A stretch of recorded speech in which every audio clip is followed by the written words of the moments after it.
It's the Locked On Flyers podcast for Thursday, April 20th, your daily dose of Flyers news, analysis, and high quality content that is not going to make a 420 joke, Russ. Not going to do Yeah, I don't even care. it. All right. We are going to get into some prospect talk on today's show, talking about some Flyers prospects and a draft eligible prospect. You're Locked On Flyers, your daily podcast on the Philadelphia Flyers. Part of the Locked On Podcast Network, your team every day.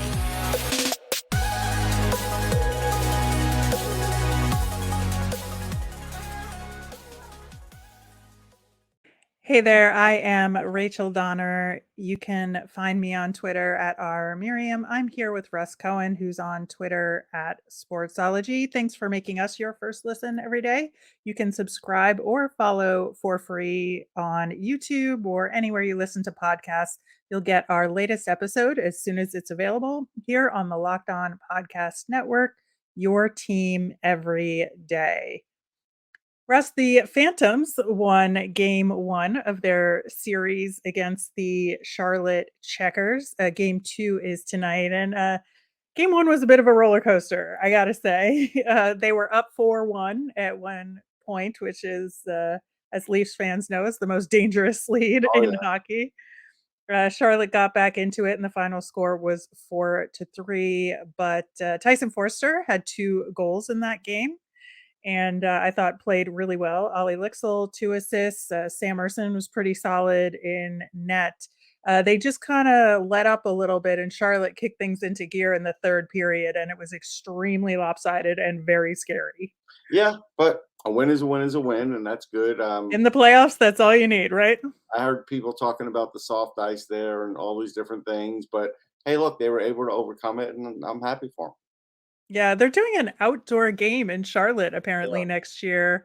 So that should be interesting. Speaking Yeah. of soft ice, but Well, I mean, they did have one this year, right, at the football stadium, so they did. not that outlandish. If you do it at night, uh, the temperature cuts down and there's no sun, it could be done.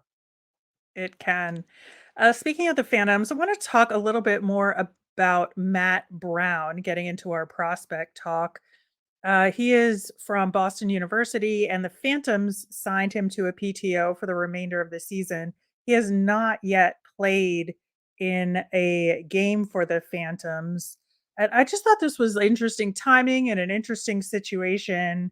He had a really great year at Boston University. He had 16 goals, 31 assists. It was his best year Mhm. for the university. He tied for the team lead in goals, second on the team in points, and he was Hockey East first team All Star. So, a really strong season for Matt Brown. I thought he had a really good Frozen Four tournament I as mean, he was well. pretty good. I didn't think he was like a standout, but he was good. No, but it was pretty solid, I would say. At least I've remembered his play, which I Yeah. think is a big deal. So I'm just wondering, like, what your take is on why sign him now? Is he be considered going to be considered for a contract next season? Is this like a leading toward a camp invite? Like, what's the strategy here?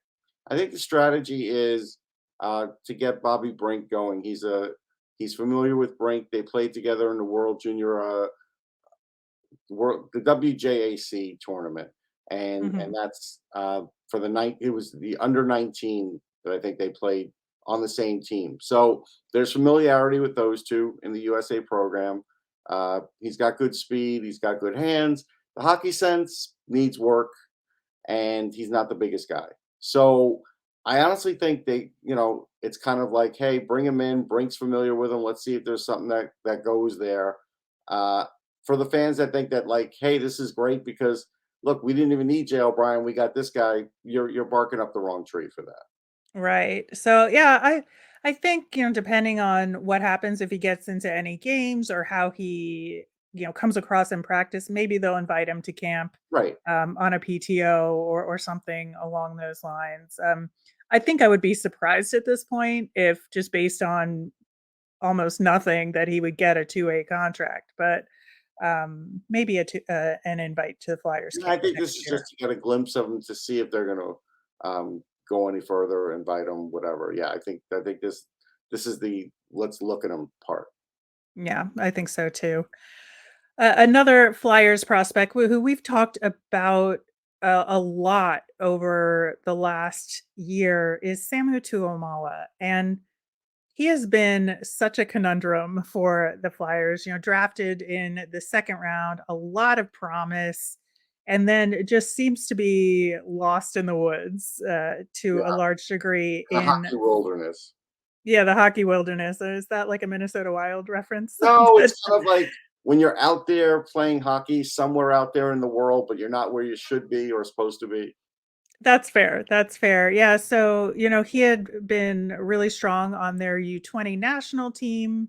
And then, when he started playing in the Finnish top league, just like nothing was clicking for him. Right. Right. And so he got loaned to the second division there, where he this year has actually been lighting it up. Now, again, it's the Finnish second division. So you Yes, got to nothing think to it. Yeah. about quality of competition there. But at the same time, he's done what he's needed to do and is really tearing it up in the playoffs right now. He's got 15 points in 12 games for the Yeah, he's doing playoffs. he's doing it offensively there, but remember he's an older guy for there. Yeah. As far as like older where you want him to be younger in doing that. He watching his play, he's still I looked at the stats on Instat, still only winning 43% puck battles. And when you watch the video, he gives up the puck kind of easy. He fights, tries to fight off a guy, but he just doesn't have the upper body strength. So even though he's been kicking around and going in these leagues, I don't feel like he's gotten any physically stronger or more mature. And I think that's the problem with not having him here or not having him on a North American team. There's just no focus on that. So I don't see that part in his game. His puck battle percentage this year is 43. It was 42 last year. He doesn't really play in all situations. He's really just a power play and 5-on-5 guy, which is fine. His shot's really good, and that on that level, because there is that extra room, he gets an extra like second and a half to really kind of fire up his wrist shot. He's not going to get that as he moves up. Right. So he really needs to come over and start getting used to North America, and that's fine. Let him get some confidence from this year, but he's behind, and you don't want him to get too far behind. Yeah, I think it's a big problem because really we're looking at apples and oranges here in terms Sure. of quality of play, style of play, Yeah. and your point about having an extra second to think about your shot makes a huge difference, Yeah. right? And so I would hope that they would bring him over here even like before dev camp and just really get some extra time with him and then have him be like a huge focus in dev camp where it's really like learning time. Yes. They always emphasize over and over again at development camp that this is about learning skills and developing the game and working toward an NHL style game for the guys that, aren't quite there yet and, without being evaluated. I mean, you're always being evaluated, but at the same Really, am I time, being evaluated right now? I'm a little nervous about that. yes, yes. Okay. I am too, so fair is fair. But, um, the, with Tuomala, I just think this dev camp is going to be critical for him. Yes. Yeah, it is. And right now, it's kind of like you're at the point where you kind of wish he could play in the World Championships, but he's probably not even on Finland's radar because they have so No. many players to choose from. He's not even going to get a chance. Because if he did that, then you could say, all right, look, he's starting to play against guys that are NHLers, but even that's not going Yeah. to happen. So he desperately needs to be here next year. I don't know. I mean, again, he gave it a crack the first time at the AHL level. He might be at AHL level now. He might not. Like it's possible he isn't. And whatever, you have to figure that out. Exactly, and that's why I wanna see him at dev camp, Yeah. this year a lot because I feel like the defensemen for the Flyers, like the prospects have mostly taken considerable steps forward, I Yeah. think this past year, and to see him play up against them who have had this North American experience, especially, a guy like Adam Yinning who's from Europe as well. You look at those guys and you say, okay, I want battles between Tuomala and those defensemen just to get a sense of where Tuomala might be. Yeah, I think that's right. All right. Well, we are going to keep the prospect talk going, and we are going to talk about Flyers prospect Alex Bump coming up next. Looking for a delicious treat but don't want all the fat and calories? Then you gotta try a Built Bar. I know my goal has been to eat a little healthier this year, but I don't want to compromise on taste. And if you're like me, Built is just the thing for you. With Built, healthy is actually tasty. And what makes them so good? Well, they're covered in 100% real chocolate, and they come in unbelievably delicious flavors like churro, peanut butter brownie, and coconut almond. On the healthy side, they're only 130 calories, 4 grams of sugar, but have a whopping 17 grams of protein. And now you don't need to wait around to get a box. For years, we've been talking about ordering your Built bars at built.com. Now you can get them at your local Walmart or Sam's Club. So head to your nearest Walmart today, go to the pharmacy section. You can get a box with 4 bars of cookies and cream, double chocolate, or coconut puffs. And if you're close to Sam's Club, you can run in and grab a 13 bar box with our hit flavors, brownie batter, and churro. You can thank me later. You can follow Locked On Flyers on Twitter and Instagram at Locked On Flyers. You'll keep up to date on all the Flyers news, our episodes. You can also email the show at lockedonflyers@gmail.com to get your mailbags questions answered. We do that pretty much every week on the show and always enjoy that part. And we will have one next week for you. Talking about Alex Bump, he was a 5th-round draft pick in last year's draft. So deep into the draft here. But, every so often you find a guy deep in the draft that, manages to progress year after year after year. And it feels like with Alex Bump, he could be one of those guys. He's had a really strong year. I think he has been a USHL kind of mainstay. He's not, development team level, but he's a real solid player from Minnesota in the USHL. And he started this season with the Omaha Lancers, but got traded to the Tri-City Storm. Since we talked about him last, we checked in on him in early December, and a lot has changed in his world since then. And I think the trade was a good thing for him because Tri-City is in the playoffs and Omaha is not. So more games for him to play. But he's had 13 goals, 25 assists in 47 games total between the two teams. Yeah, it's a good year for him. He could be an aggressive player on the ice. Sometimes too aggressive will take maybe a penalty you don't want. But right now, while developing, I'm okay with it because most of the time it's out of the good kind of aggressiveness.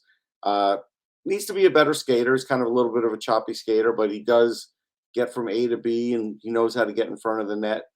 He doesn't have the hands of his idol, Phil Forsberg, who he models his game after. Does not have those kinds of hands, but hands aren't bad. I mean, he could be like one of your 4th line guys that kicks in 8, 9 goals. He could be that guy down the line. So, for a 5th rounder, I think he's outperforming what you expect a 5th rounder to do. And I think so too. And he's playing, really well at all the, in one of the hardest leagues, in juniors. So I'm good with it. And right now, I think he's on a good pace. Yeah, I remember him very specifically from Dev Camp last year. I thought he really showed well, especially, again, given that he was a 5th-round pick. I didn't have like a ton of expectation, but I really felt like he held his own relative to the top round picks there. And I think you're right about his skating, but it's in terms of like hockey IQ and having a really strong sense of where to be. I was really impressed with his play there, and he just kind of took to all the drills really easily. Just really smart guy. And so I think like for this upcoming year at development camp, I would just like to see him stand out a little bit more and really be tough competition for everybody around him and just kind of show the progress that he's made. Because I feel like with him, like I was saying, this is kind of a slow and steady development process for a guy like him. And I wonder if he's a guy that makes the jump to the Phantoms, or he takes like another year before that. He has plenty of time. Don't get me wrong. I don't want to rush him, but I really think that if he makes a really good impression at Dev Camp, there could be a bright future for him. Yeah, I think he will. I think he'll come in with a lot of bravado. I think he'll try and be a leader there, try and be hard to play against. I think he'll do all of those things. So, I expect good things as he moves up the ladder. Vermont's an okay school. I kind of wish he was maybe going someplace better, but it's okay. I mean, if you want to be the big fish in a smaller pond, I'm okay with that. So, we'll I see. wonder if it sets him up for a transfer. Like if he could have a really successful year at Vermont, and obviously depending on how Vermont does and what Yeah. the trajectory is there in terms of their recruiting, right? But I think that he could have an opportunity to transfer to a more upper tier school the following year, if that would be helpful for him. Yeah, the only thing is you want it to be where he doesn't miss a year, because a lot of times if you make a You could transfer, lose a year, yeah. you're gonna lose a year. So it all depends. But we'll see. We'll kind of take that as it comes. Yeah, I think so too. And I also think that you know, we talk about the Flyers drafting and, with some mixed results here over the last couple of years, but we haven't really given all of these prospects like the full breadth of time and opportunity to grow and develop to really truly judge the last couple of draft classes. And especially with COVID and everything that went on with like missed seasons and all of that the last couple of years, I think, we really need to just step a little bit back and really give these guys a little bit more time. And I think Alex Bump is like a prime example of Yeah, that. no doubt. I mean, Just let him cook. yeah, we're nowhere near where we're scratching the real surface for him yet, or have any kind of definitive thing. But we're doing a show with content, and I'm careful as to talking about a development. But you usually have to wait at least 3 to 4 years, sometimes 5. Like I get it. Yeah, I think so too. And I'm really excited for him.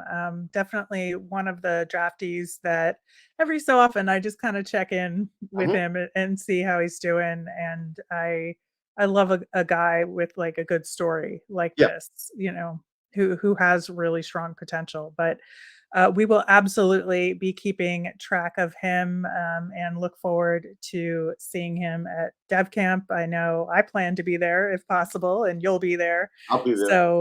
So we're gonna report on all of these prospects. Hopefully, we'll see Tuomala there as well, and we will also be probably seeing some new draft picks there, and one of them could be Brady Cleveland, and we will talk about them next. For a championship team, it's all about making sure every player is a perfect fit. It's all the same when it comes to your vehicle. Every part needs to fit just right. So the next time you need parts and accessories, head to eBay Motors. With eBay Guaranteed Fit, you can be sure every part you need fits right the first time around. Just add your ride to My Garage and look for the green check to know that the part will fit or your money back. Because just like in sports, confidence is in the name of the game when you shop on eBay Motors. And with over 122 million parts to choose from, you'll be back in the game in no time. After all, it's easy to bring home a win when the right parts are guaranteed. Get the right parts, the right fit, and the right prices on ebaymotors.com. Let's ride. Eligible items only. Exclusions apply.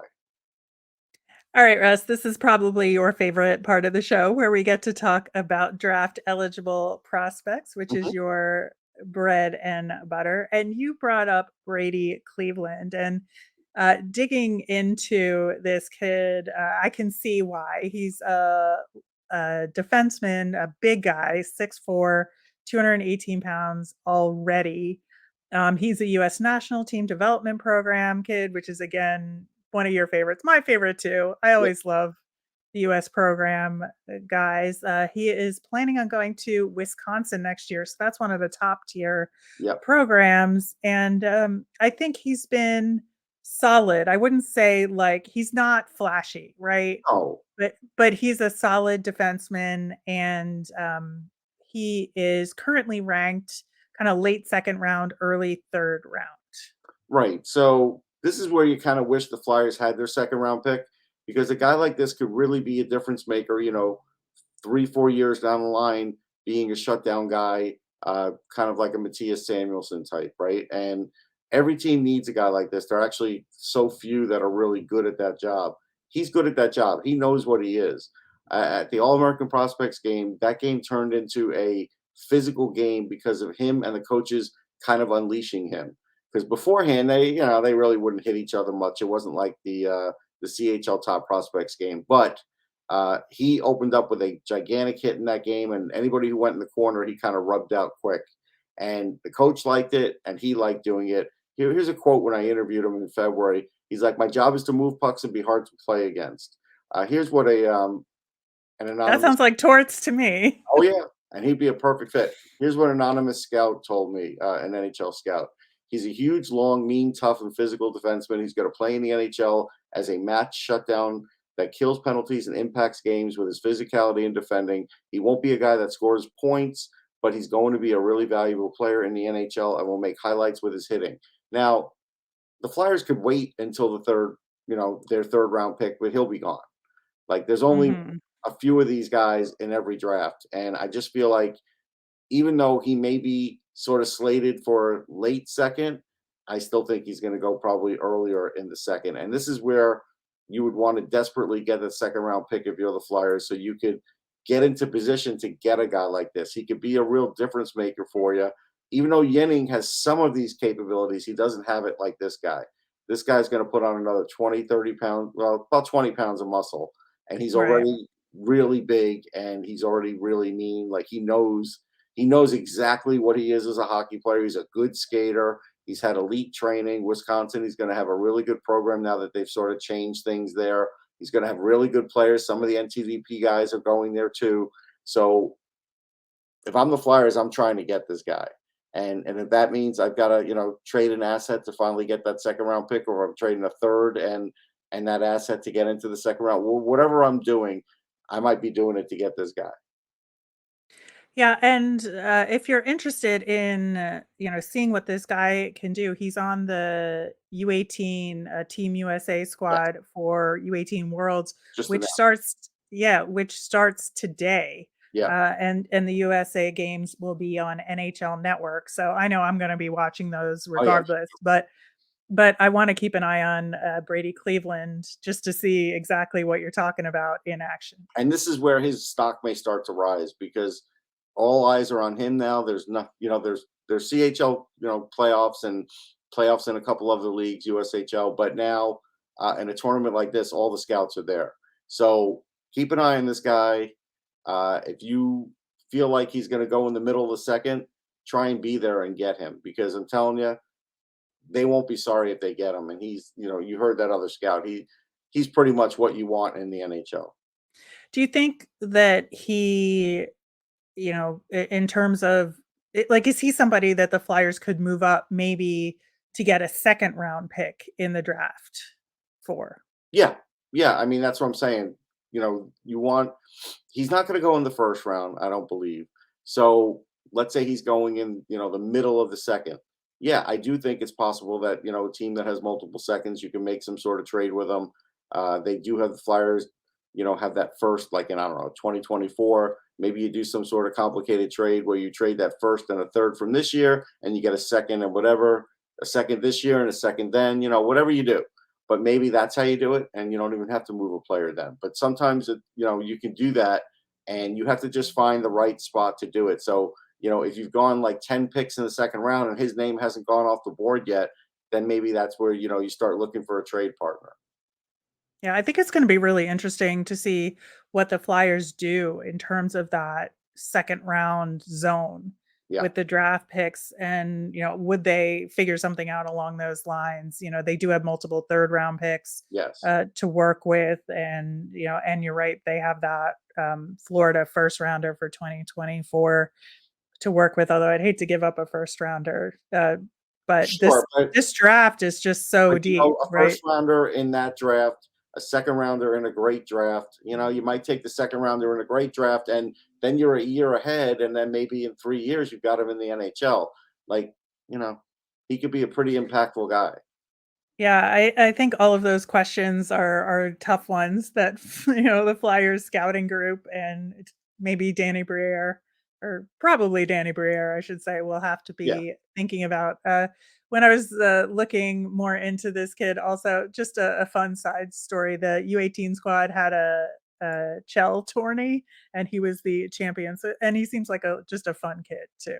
He is a good guy. I really enjoyed talking to him. I feel like he's like this no nonsense, have fun kind of guy, but on the ice, mean. Yeah, love to see that, and I'm sure John Tortorella would love to see that Oh yeah. in the orange and black as well. Want to wrap things up with a Flyers fun thing. It's going to be Tyson Foerster's toe drag goal from game 1 of that playoff series against Charlotte. Man, it was such a good move. I literally stood up in my chair like, oh, like Yeah, yeah, right as it was happening. And I'm really happy that Tyson Foerster is continuing to just be himself and be productive in every game he plays yep. in.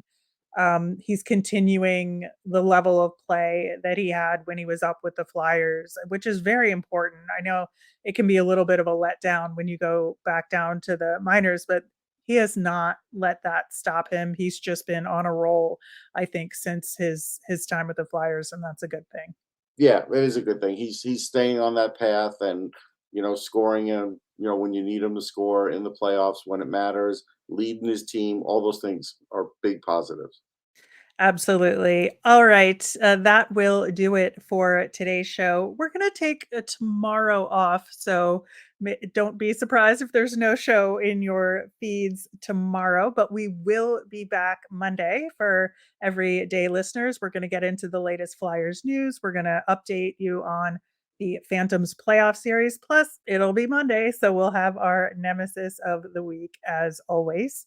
And as a reminder, we always want to hear from you. So send in your mailbag questions via Twitter at Locked On Flyers. You can email us at lockedonflyers@gmail.com or comment over on YouTube.